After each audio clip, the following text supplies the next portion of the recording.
Hello students, इस online class में मैं देवानंद श्रीवास्तव आप लोगों का स्वागत करता हूं।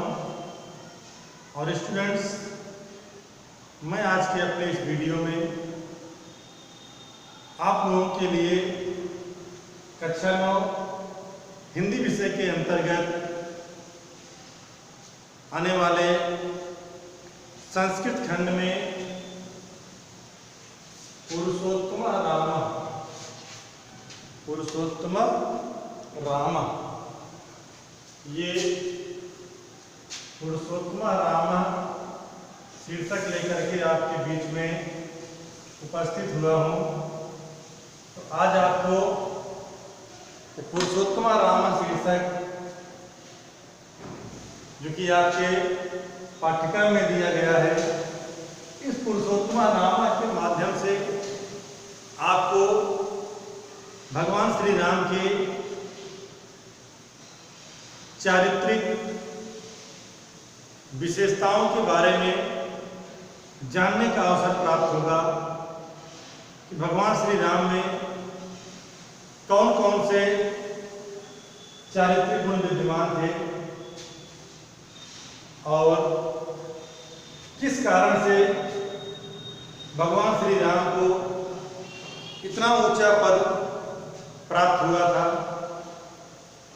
और उनके अंदर ऐसी कौन सी विशेषता थी जिस विशेषता के कारण उन्हें पुरुषोत्तमा के नाम से संबोधित किया जाता है। क्यों उन्हें पुरुषोत्तमा की उपाधि दी गई है? पुरुषोत्तमा दो शब्दों से मिलकर बना हुआ है, पुरुष धन उत्तम, अर्थात पुरुषों में जो उत्तम हो, पुरुषों में उत्तम श्रेष्ठ, श्री राम को मर्यादा पुरुषोत्तम भी कहा जाता है। लेकिन यहाँ पर जो आपको पढ़ना पुरुषोत्तम माने पुरुषों में उत्तम राम, किस कारण से उन्हें पुरुषों में उत्तम कहा गया है। और आप लोगों को श्री राम के विषय में ये जानकारी तो अवश्य होगी कि वह कहाँ थे, मतलब कहाँ पर उनका जन्म हुआ था, किसके यहाँ हुआ था। लेकिन एक चीज और आपको इसमें जानने को मिलेगा कि वो किस वंश में उत्पन्न हुए। नाम तो आप लोग जानते हैं कि दशरथ जी के पुत्र थे, कि दशरथ के पुत्र का नाम राम था, लेकिन वंश उनका क्या था ये देखिए आपको सबसे पहले श्लोक में मिलेगा कि इच्छाक वंश प्रभव रामो नाम जनय श्रुता। इच्छाक वंश प्रभव, प्रभव माने होता है प्रभव, प्रभव माने होता है उत्पन्न। इच्छाक वंश में उत्पन्न रामो नाम, राम का नाम जनय लोगों द्वारा, श्रुता माने सुना जाता है। पहली लाइन का अर्थ हो गया इच्छाक वंश में उत्पन्न राम का नाम लोगों द्वारा सुना जाता है। और दूसरी लाइन में देखिए, दूसरी लाइन का अर्थ है नियत आत्मा। नियत आत्मा माने होता है नियत आत्मा, नियत आत्मा माने होता है आत्म संयमी, आत्म संयमी। वह राम नियत आत्मा, आत्म संयमी, महावीर्यो, महावीर, महापराक्रमी, द्युतिमान, द्युतिमान माने तो तेजवान। यहाँ लिखते हैं आप लोग देख लीजिए, द्युतिमान, द्युतिमान माने होता है तेजवान, द्युतिमान माने तेजवान और धृतिमान।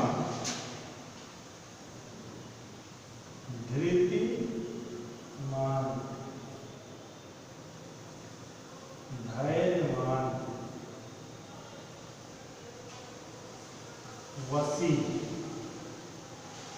वसी माने होता है इंद्रियों को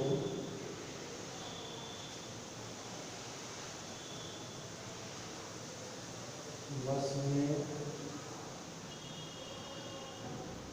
करने वाले। इंद्रियों को वश में करने वाले। तो अब आप लोग देखिए पहले श्लोक का इच्छा वंश में उत्पन्न राम का नाम लोगों द्वारा सुना जाता है। वह राम नियत आत्मा, आत्मसंयमी, महावीर्यो, महावीर, द्युतिमान, तेजवान, धृतिमान, धैर्यवान और वसी, इंद्रियों को वश में करने वाले थे। इक्ष्वाकु वंश में उत्पन्न राम का नाम लोगों द्वारा सुना जाता है। वह राम आत्मसंयमी, महापराक्रमी, तेजवान, धैर्यवान और इंद्रियों को वश में करने वाले थे। पहले श्लोक का अगर आप लोग के समझ में आया होगा। अब इसके बाद आप लोग दूसरे श्लोक का अर्थ देखिए। दूसरे श्लोक में दिया गया है बुद्धिमान, नीतिमान, वाग्मी, श्रीमान, शत्रु निर्वहण। श्रीमान शत्रु निर्वहण। विपुलांशो महाबाहो कम्बुग्रीवो महाहनु। वह राम बुद्धिमान, नीतिमान, वाग्मी। वाग्मी माने होता है बोलने में कुशल, चतुर।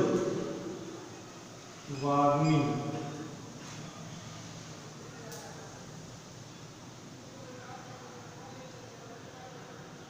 बोलने में कुशल। वह राम बुद्धिमान, नीतिवान, बोलने में कुशल, श्रीमान, लक्ष्मीवान, शत्रु निर्वहण, शत्रुओं का निर्वहण। निर्वहण माने विनाश करने वाले, विनाश करने वाले।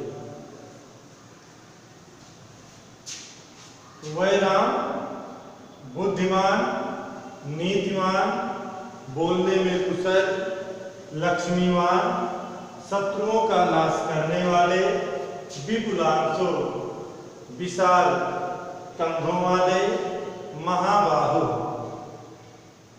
विशाल भुजाओं वाले, कम्बुग्रीवो शंख के समान सुंदर गर्दन वाले, महाहनु बड़ी, हनु माने ठोड़ी, हनु हनु माने ठोड़ी।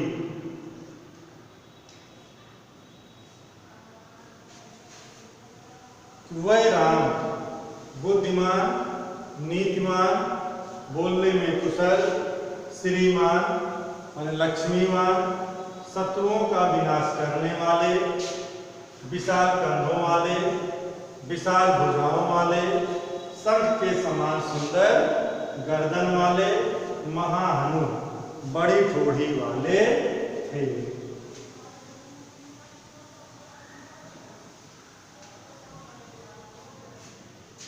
और दूसरे श्लोक में देखिए श्री राम के गुणों का वर्णन किया गया है कि वह बुद्धिमान थे, नीतिवान थे, बोलने में कुशल थे, लक्ष्मीवान थे, शत्रुओं का नाश करने वाले थे, विशाल कंधों वाले थे, लंबी भुजाओं वाले थे, शंख के समान सुंदर गर्दन वाले थे और बड़ी ठोड़ी वाले थे। उनकी जो ठोड़ी थी वो बड़ी थी। इसके बाद तीसरे श्लोक में देखिए लिखा है, महोरस्तो महेश्वासो गूढ़ जत्रु अरिंदम अजान बाहु सुशिरा सुललाट सुविक्रम। वह राम महोरस्तो चौड़े वक्षस्थल वाले, महेश्वासो बड़ी धनुष वाले। जो धनुष और धारण करते थे राम, उनकी धनुष भी, जैसे उनके कंधे लंबे थे, चौड़े थे, भुजाएं उनकी बहुत लंबी लंबी थी, तो उसी चौड़े वक्षस्थल, चौड़े कंधे और लंबी भुजाओं के अनुकूल ही वह राम बड़ी धनुष धारण करते थे। तो महोरस्तो वह राम चौड़े वक्षस्थल वाले, महेश्वासो बड़ी धनुष वाले, गूढ़ जत्र मांस में दबी नसों वाले, अर्थात जो उनकी नसें थी वो मांस में दबी हुई थी, उनकी हड्डियां दिखाई नहीं देती थी, अर्थात हिष्ट पुष्ट शरीर वाले थे।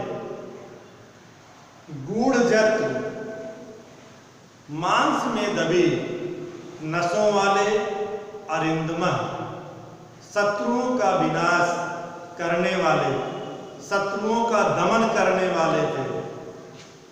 अजान बाहु लंबी बाहों वाले थे। अजान बाहु का मतलब जिनकी बाहें घुटनों तक लंबी हों, तो उनकी जो बाहें थी वो उनके घुटनों तक लंबी थी।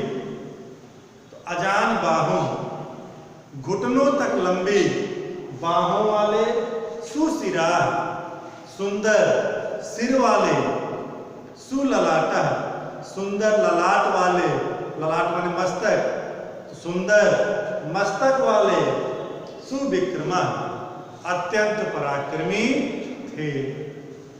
वह राम चौड़े वक्षस्थल वाले, बड़ी धनुष वाले, गूढ़ जत्र मांस में दबे नसों वाले, अरिंदमा शत्रुओं का दमन करने वाले, अजान बाहु घुटनों तक लंबी बाहों वाले, सुशिरा सुंदर सिर वाले, सुंदर ललाट वाले, सुविक्रम और अत्यंत पराक्रमी थे, अत्यंत ही पराक्रमी थे। और इस प्रकार से आप लोगों को ये 3 श्लोक का हिंदी अनुवाद किया गया। 3 श्लोक के हिंदी अनुवाद के पश्चात अब आप लोग आइए अगले श्लोक की तरफ। चौथा श्लोक जो कि दिया गया है, सम, सम माने होता समान, सम विभक्त अंग, समान रूप से विभक्त अंग, अंगों वाले, स्निग्ध सुंदर वर्ण, वर्ण वाले, प्रतापवान प्रतापी, 3 वक्ष चौड़े वक्षस्थल वाले, विशाल अक्षो, विशाल अक्षो, अक्ष माने अक्ष, अक्ष माने नेत्र, विशाल नेत्र वाले, लक्ष्मीवान, लक्ष्मीवान माने ऐश्वर्यशाली, शुभ लक्षण, शुभ लक्षणों वाले। वह राम सम सभी को समान देखने वाले या सभी के साथ समान व्यवहार करने वाले, कि वह राम सभी के साथ समान व्यवहार करने वाले, समविभक्त अंग, समान रूप से विभक्त अंगों वाले, समान रूप से विभक्त अंगों वाले, स्निग्ध वर्ण, स्निग्ध वर्ण, सुंदर वर्ण वाले, सुंदर रंग वाले, प्रतापवान, प्रतापी, पीन वक्ष, चौड़े वक्षस्थल वाले, विशाल नेत्र वाले, लक्ष्मीवान, लक्ष्मीवान और शुभ लक्षणों से युक्त थे या शुभ लक्षणों वाले थे। वह राम सबको समान रूप से देखने वाले, सबके साथ समान व्यवहार करने वाले, समान रूप से विभक्त अंगों वाले, सुंदर वर्ण वाले, प्रतापी, चौड़े वक्षस्थल वाले, विशाल नेत्र वाले, लक्ष्मीवान और शुभ लक्षणों वाले थे। इसके बाद आइए आप लोग 5वें श्लोक का हिंदी अनुवाद देखते हैं। 5वें श्लोक में श्री राम के किन गुणों का वर्णन किया गया है। यहां देखिए, राम के गुणों का वर्णन करते हुए इसमें बताया गया है कि धर्मज्ञ, सत्य संध्या च प्रजा नाम चाहिते रतः, कि वह राम धर्मज्ञ, धर्मज्ञ माने धर्म के मर्म को जानने वाले, कि वह राम धर्म को जानने वाले, सत्य संध्या च, सत्य संध्या, सत्य संध्या, सत्य प्रतिज्ञ, सत्य प्रतिज्ञ, तो वह राम धर्मज्ञ, धर्म के सार को जानने वाले, वह राम धर्म को जानने वाले, सत्य प्रतिज्ञ, प्रजा नाम चाहिते रता, और प्रजा नाम प्रजाओं के हिते, हित में, कल्याण में रता, रत रहने वाले, वह राम धर्मज्ञ, सत्य प्रतिज्ञ और प्रजा के कल्याण में रत रहने वाले, प्रजा के कल्याण में लगे रहने वाले, यशस्वी, ज्ञान संपन्न, यशस्वी, ज्ञान संपन्न, शुचि, पवित्र, वश्य, इंद्रियों को बस में करने वाले, समाधिमान, एकाग्र मन वाले थे।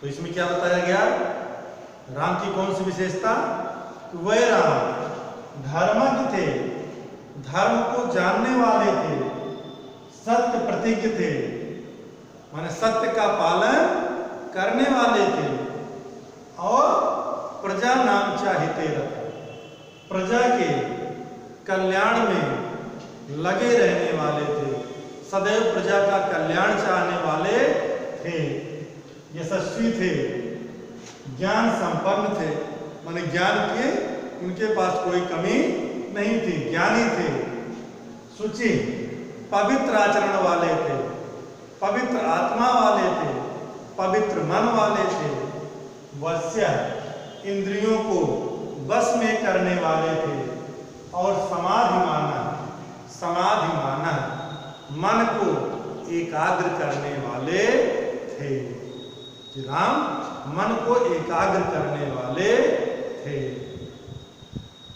और इसके बाद अगले श्लोक में, प्रजापति समः श्रीमान धाता रिपुनिषूदन रक्षिता जीवलोकस्य धर्मस्य परिरक्षिता, कि वह राम प्रजापति समः, प्रजापति के समान,